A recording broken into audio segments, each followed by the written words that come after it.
Mobile युग आने से करीब 30 साल पहले तक शहर के घर घर में लोगों की सुबह गोरैया की चींची की मीठी आवाज के साथ खुशनुमा हो जाया करती थी। लेकिन आज हालात बदतर हैं। मोबाइल रेडिएशन और पेड़ों की अंधाधुंध कटाई के कारण गोरैया हमसे रूठ गई है। घर आंगन में खुद अपने आप आने वाली गोरैया अब दिखाई नहीं देती। आधुनिकता की दौड़ में प्रकृति दोहन अक्सर किसी विभीषिका को निमंत्रण दे डालती है। कंक्रीट के जंगल प्राकृतिक पर्यावरण को लीलते जा रहे हैं। कई प्रजातियां विलुप्त हो चुकी हैं और बहुत सी विलुप्त होने की कगार पर हैं। गोरैया भी उन्हीं में से एक है।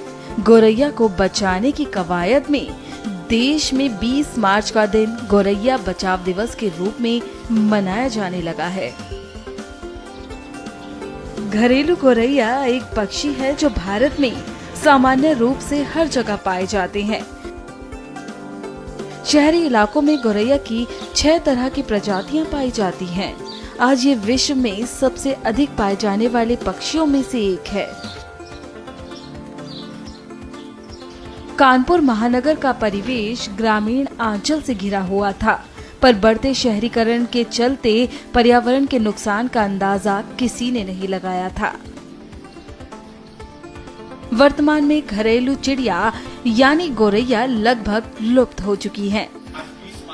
इस बात को सबसे पहले 2014 में एक नवयुवक गौरव वाजपेयी ने महसूस किया और तभी से गौरव ने गोरैया बचाव अभियान की शुरुआत कर डाली। गोरैया बचाओ अभियान यानी sweet sparrow come back home अभियान की शुरुआत हम लोगों ने सन 2014 में करी थी और उस अभियान का मकसद ये था कि गोरैया जो छोटी सी चिड़िया है जो हमारे घरों में रहती थी, इसको बचाना है।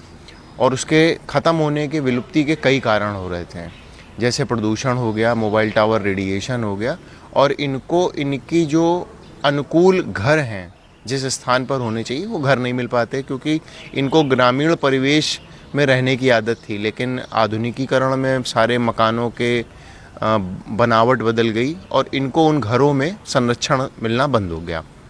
ये दुनिया की एकमात्र चिड़िया थी जो हमारे साथ हमारे घरों में रहना चाहती थी, इसीलिए इसका नाम हाउस स्पैरो है। और चूँकि इसे घर नहीं मिले, इनको वो मुकवे नहीं मिले, उनको ये झरोखे नहीं मिले, छप्पर में ये अपने घोंसले बना लेती थी, वो सारी व्यवस्थाएं ख़त्म हो गई। तो हम लोगों ने इनको आर्टिफिशियल घोंसले देना शुरू किया, जिसे इन चिड़ियों ने बहुत हाथों हाथ लिया।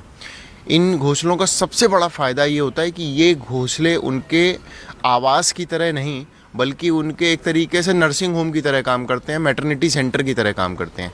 जब इन चिड़ियों को बच्चे होने वाले होते हैं, ये इन घोंसलों में आ जाती हैं, अंडे देती हैं, बच्चों को बड़ा करती हैं और फिर बच्चों को उससे लेकर के चली जाती हैं। इससे सबसे बड़ा फ़ायदा ये हुआ कि जो सुरक्षित स्थान ना मिलने की वजह से जो ये घोंसलों के अभाव में चिड़िया के अंडे और बच्चे गिर के मर रहे थे, जिसकी संख्या लगभग 70% 80% होती थी।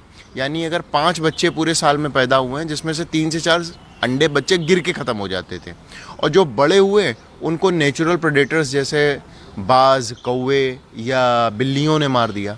तो इनकी संख्या तो अगर देखा जाए तो इनकी करीब हर साल 300-400% बढ़ सकती है स्वयं से ही, लेकिन ये हर बार घटती थी 2-4-5% के हिसाब से। अब जब ये घोंसले इनको मिलने लगे तो इनके पूरे बच्चे बड़े होकर के आसमान में उड़ने लगे, जिससे इनकी संख्या जहाँ पर 1, 2, 3 थी आज से 10 साल पहले, वहाँ पर कहीं पर आपको 100 दिखेगी, कहीं 50 दिखेगी, जहाँ जहाँ घोंसले लगे हैं।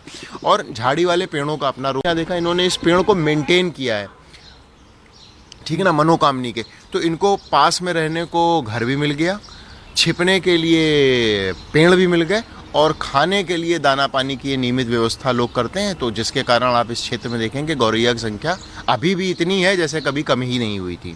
तो हमारे लोगों की सिर्फ ये अपील रहेगी लोगों से कि आप लाखों करोड़ों के घर में रहते हैं, अपने घर में छज्जे के नीचे 2 4 5 छोटे छोटे इस तरीके के गौरैया के घोंसले जो होते हैं उनको लगाइए, दाना पानी की व्यवस्था करिए और अपने आसपास हरियाली को ख़त्म मत होने दें, क्योंकि पंछी को सरवाइव करने के लिए हरियाली चाहिए। बच्चे निकले उड़ के वो सीधे झुरमुट में ही जाएंगे। अगर झुरमुट नहीं मिलेगा, बेरी का पेड़ नहीं मिलेगा, मनोकामनी नहीं मिलेगा, अशोक नहीं मिलेगा या कोई भी घने पेड़ नहीं मिलेंगे जैसे नींबू हो गया, करंडला हो गया, तो वो फिर सरवाइव नहीं कर पाएंगे क्योंकि वहाँ पे प्रेडेटर्स उन्हें मार देंगे।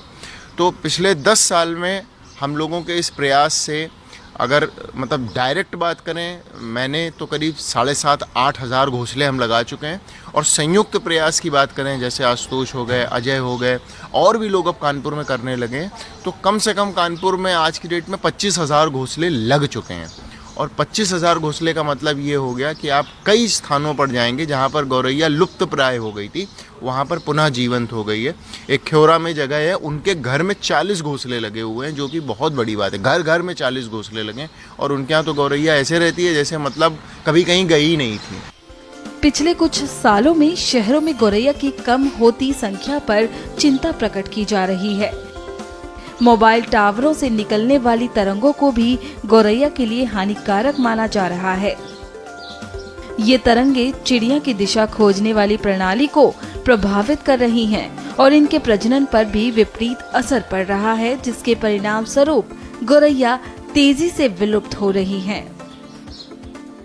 वहीं ज्यादा तापमान गौरैया सहन नहीं कर सकती। गौरैया के बचाने की कवायद में दिल्ली सरकार ने गौरैया को राज पक्षी घोषित किया है और देश में 20 मार्च का दिन गौरैया बचाव दिवस के रूप में मनाया जाने लगा है।